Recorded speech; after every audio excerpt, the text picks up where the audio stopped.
السلام علیکم۔ اگر سجدے کے بغیر روح کو سکون ملتا تو اللہ کبھی بھی اسے فرض قرار نہ دیتا۔ منزل تیری تلاش میں گھومے گی در بدر، خلق خدا کی راہ سے روڑے ہٹا کے دیکھو۔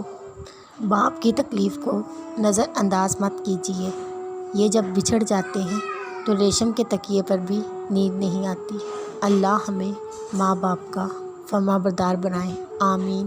جب سایہ قد سے بڑا اور باتیں اوقات سے بڑی ہونے لگ جائیں تو سمجھ جائیں سورج غروب ہونے والا ہے۔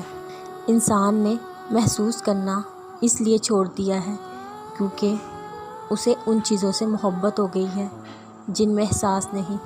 ایک سمجھدار شخص دوسرے ناسمجھ کو جانتا ہے کیونکہ ایک زمانے میں وہ بھی ناسمجھ تھا، لیکن ایک ناسمجھ دوسرے سمجھدار کو نہیں جانتا کیونکہ وہ کبھی بھی سمجھدار نہیں رہا۔ اچھا دوست کتنی ہی دفعہ روٹھ کیوں نہ جائے، اسے منا لینا چاہیے کیونکہ تسبیح کے دانے کتنے ہی دفعہ کیوں نہ بکھر جائیں، چن لیے جاتے ہیں۔ مکافات عمل دستک نہیں دیتی اور نہ ہی کسی اور کے کھلنے کا انتظار رہتا ہے، یہ تو جہاں جاتی ہے اپنے لیے دروازے کھول لیتی ہے۔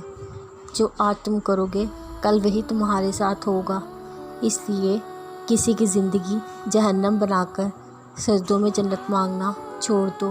خاموشی اسی کی محسوس ہوتی ہے جس کا بولنا اچھا لگتا ہو۔ کسی کا دل مت دکھاؤ کیونکہ معافی مانگنے کے باوجود اسے دکھ ضرور رہے گا۔ جسے دیوار میں لگے کیل کو نکلنے کے بعد بھی نشان رہ جاتا ہے۔ اگر لفظوں کی تعلیم کے ساتھ لفظوں کی محبت کا احساس بھی دلایا جائے تو تعلیم و تربیت دونوں ہو جاتی ہیں۔ خاموشی دب جانے کی علامت نہیں، ترجیحات کا فرق ہے۔ ہر بات اور ہر بندہ جواب کا مستحق نہیں ہوتا۔ قبریں جتنی بھی پرانی ہو جائیں مگر فاتحہ پڑھنے والوں کے دکھ ہمیشہ تازہ رہتے ہیں۔